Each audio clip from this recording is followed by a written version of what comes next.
folks, very tired turbine guy coming back at you after 2 days on the roof doing the shingles, switching that vent out.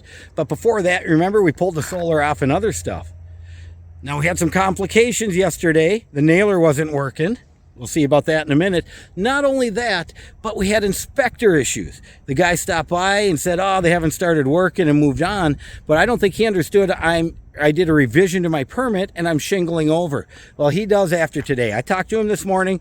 The inspector's coming back out tomorrow. He understands I'm doing this roof in sections because I'm from Minnesota. Every time I come down, I'll do another section. And then I got to take solar and other things off and put them back on in order to keep the systems working. So I now have the inspector on board with what's going on. That was no big deal. So today we got to work. If you remember from yesterday, we had 3 rows going all the way across the bottom almost, and then some up here. But now we're almost up to the top and we're almost finished. Not only that, we've got our brand new vent in. That old one is gone. And we've been working our way up.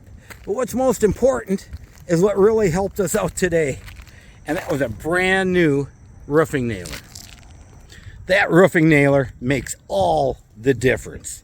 Oh my God, boom, boom, boom, maybe a pound here or two when you hit something. But instead of pounding every nail in like we were doing yesterday, now, boom, boom, boom, boom, and you get the job done. Well, tomorrow the goal is get one more bat of shingles up. You can see I've got the one behind me. I think the 2 of them will finish what I need to do so I can start installing the solar system. Get the flash feed up here, the rails and the solar panels, and get this half of my solar back up and running before I go out of town, because I am on a time limit. I've got until Tuesday when I'm leaving. Turbine guy, signing off.